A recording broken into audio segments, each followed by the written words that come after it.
This is Scary Terry's Saturday Nightmare from Rock 94.7. Welcome to 13 Questions on Scary Terry's Saturday Nightmare. Tonight's guest represents one of the newer bands on the progressive metal scene. He's Dez Nagle of the Safety Fire. They're currently touring the States with Protest the Hero. You can catch them at the Rave in Milwaukee on Tuesday, April 10th, the very same day their first full-length album, Grind the Ocean, comes out. Dez, welcome to the show. Thank you very much for having me. Now, Dez, you guys hail from London. Have you made it to the States before, or is this your first time? No, this will be our first trip, and we've kind of been talking about it over the last few days that we really couldn't think of any better tour to come out on. We're extremely excited to come over. It's the first time for a few of the guys being to the States, and obviously most of us have never seen that many states in one kind of trip. So yeah, we're really, really hyped to come over. What particular American experience do you want to have while you're over here? That question could go so many ways. I think we've heard a lot about In-N-Out burgers as the kind of touring staple of the West Coast. So I think that's definitely one thing we're interested in kind of getting involved in. But in all honesty, there's so many different things that we love about the kind of different places we're going to. It's just the same. We're only going to be there for about a few hours at a time. Well, I'll tell you what, when you have a few hours in Milwaukee in the great state of Wisconsin, make sure you try a fresh, squeaky cheese curd. It's worth the trip. It sounds very interesting, to say the least. I'll make sure we get one of those. It's the only other food besides a live mouse that you can bite into and hear it squeak. It's a pretty unique experience. Now, Dez, on your Tumblr, you guys listed Protest the Hero's Scurrilous as one of your top 5 albums of 2011. How does it feel to tour with a band you admire? It's incredible. It's a very kind of odd feeling at first when we kind of got the initial emails that came in to say that we were going to be able to tour with these bands. And Protest the Hero have been one of my favourite bands for so many years. And I think even in our formative years, definitely they would have been one of the kind of bigger influences on us, and to have the chance to go out and play with it is absolutely incredible. Metal has almost as many subgenres as it does bands these days. How do you feel about the progressive metal label that you guys are wearing? In all honesty, I think that the reason that those kind of genre classifications are there to help people have a quick idea of what a band possibly sounds like. And I think that the progressive metal label it gives a fair impression of what we do, but at the same time, we sound absolutely nothing like, Dream Theater, for example. So if someone would think of that band straight away, even though we're huge fans of that band, and in some ways they have influenced us, we're not in any way kind of similar to those guys, even though you might be a fan of both bands. So I think that the progressive metal label in general is quite wide in terms of its scope of what bands kind of fit within that genre classification, bands like Protest the Hero and Opeth and Dream Theater are 3 examples of bands who all fall into that genre, but are all very, very different to each other. And I think that's why it's there for a reason, but obviously you still have to really listen to the band to get an idea of what they actually sound like. Now, Dez, you have some pretty sick guitar work on Grind the Ocean. At any point, did you think, you know what, this is too complicated, let's just play some Nickelback songs?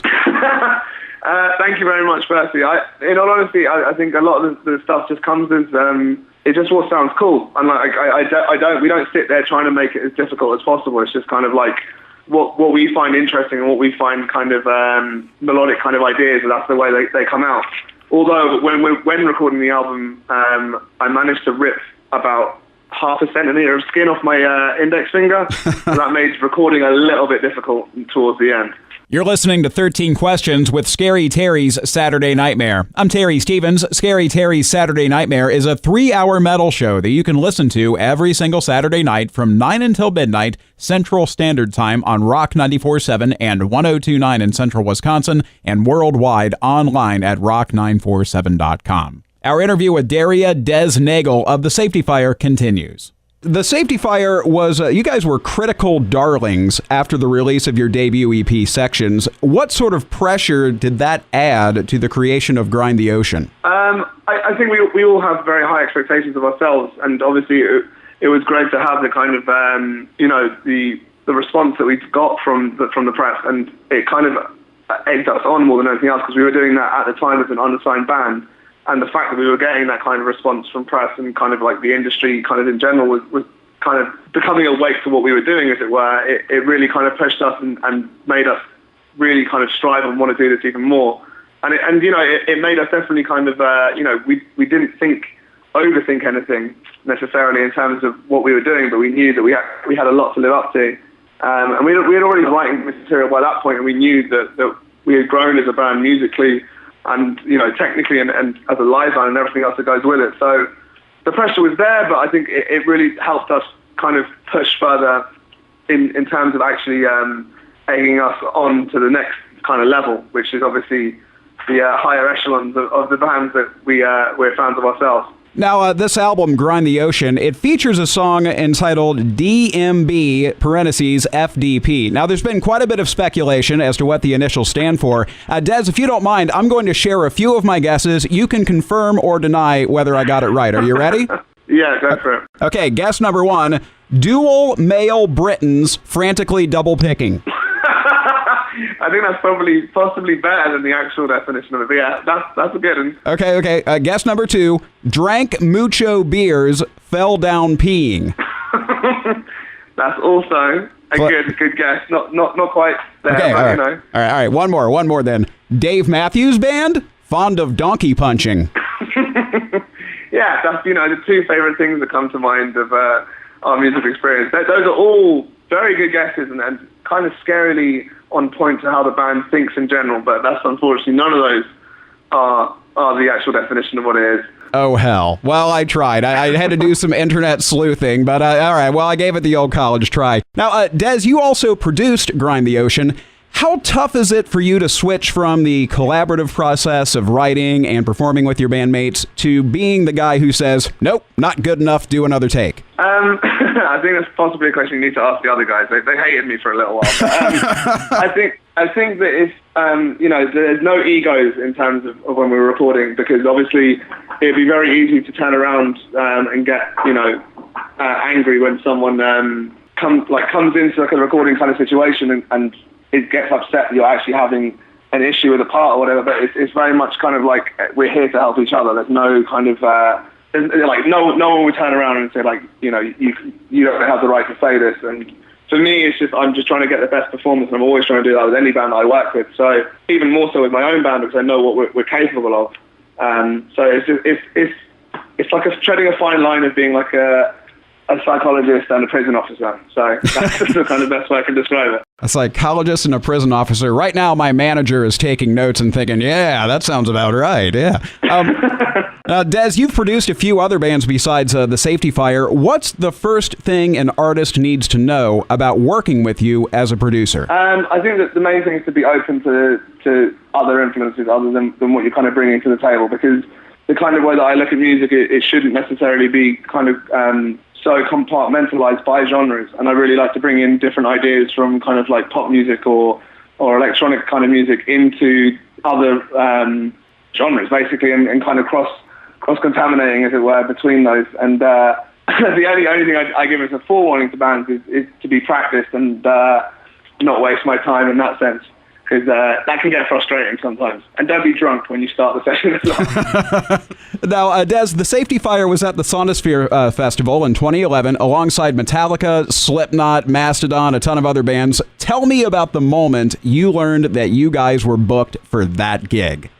It was incredible. It was we got an email from our manager kind of just saying, what are you guys doing on July 9th? And kind of just saw the email thread below it and we were just all blown away. Like we've seen that the majority of the lineup had been announced, and as you said, like all those bands, and there were so many more, like bands like Gojira and Mars Volta, and so many of our favourite bands were there, and it was a dream come true, and it was even more amazing when we actually got there and had the ability to kind of go and see all these bands and have the added benefit of actually being able to watch them from side of stage and really see them own their own craft. Now, when you were watching the bands and hanging backstage, were you able to maintain your cool, or was there a moment when you went, oh my God, it's so-and-so? Did you mark out? Yeah, we were all wearing sunglasses and trying to act cool and, just looking away if anybody kind of made eye contact for too long. And we screamed like girls occasionally, but tried to pass it off as other people, You're listening to 13 Questions with Scary Terry's Saturday Nightmare. I'm Terry Stevens. Scary Terry's Saturday Nightmare is a 3-hour metal show that you can listen to every single Saturday night from 9 until midnight Central Standard Time on Rock 94.7 and 102.9 in Central Wisconsin and worldwide online at rock947.com. Our interview with Dez Nagle of the Safety Fire continues. Now, Dez, you're the lone hair farmer in a band of pretty clean-cut dudes. Are the other guys accountants in their non-band time or what? No. The other guitarist is a tattoo artist, and the rest of us, we all kind of I obviously produce bands on the side, but the other guys kind of do what they can in between. One of them's a teacher, so that's pretty clean living right there. Oh yeah, for sure. Yeah, and then the other guys work in a few studios and whatnot. So I think that for me, I've had long hair for so long that I'm kind of scared what I'd look like without it. So maybe I'll jump that kind of hurdle at some point, but I'll wait. I'll wait for now. Maybe you'll lose a bet. Just haven't wagered the hair yet. You'll get there someday, man. Now, Dez, what's the last non-music related job that you had? Wow. When I was 16, I used to work at a delicatessen in a supermarket. I can't say I had the best of times. I don't think I would be rushing back there in a hurry, that's for sure. Now, Dez, you started off just jamming with your friends in living rooms and bedrooms after school. Flash forward a few years later, you're touring internationally, you've played Sonosphere. Right now, there is some kid in Wisconsin listening to this show who has the same dreams you did back then. What advice do you have for that kid? All I can say is if you really believe that you want to do something like this, then you really have to give it your all. And sometimes that means you have to make a lot of sacrifices, but obviously it's those people who make those sacrifices which really kind of push you into the next kind of area and the next realm of where you want to take things musically. It's determination. And if you have that determination, then the best of luck to you. Okay, Dez, final question. Now, you're going to be, throughout your musical career, you're going to be asked a lot of different questions in interviews. This is your one opportunity to shape the interview. Is there a question that you wish someone would ask you in an interview, but no one ever does? What is your favorite hot sauce? Ah, very good. Dez, what's your favorite hot sauce? Tabasco would have to be my favorite hot sauce. Nowhere else would you get the opportunity to make this kind of statement, Dez. That's the sort of service that I like to provide to the metal community. Thank you. That was, I want people to know. It's an important thing that people need to know. Absolutely, absolutely. It brings you closer to the people. There you go. It's Dez Nagle of the Safety Fire. You can catch them with Protest the Hero at the Rave in Milwaukee, Tuesday, April 10th. And on that very same day, after you see them live, buy their copy of Grind the Ocean, coming out that very same day. Dez, thank you so much for being on the show, man. Thank you very much. Had a great time. And as always, thank you for listening to 13 Questions with Scary Terry's Saturday Nightmare. Scary Terry's Saturday Nightmare is a 3-hour metal show that you can catch every single Saturday night from 9 until midnight Central Standard Time on Rock 94.7 and 102.9 in Central Wisconsin and online worldwide at rock947.com. We're also on Facebook. Give us a like if you get a chance. I'm also on Twitter. It's @TerryRock947. Thanks for listening.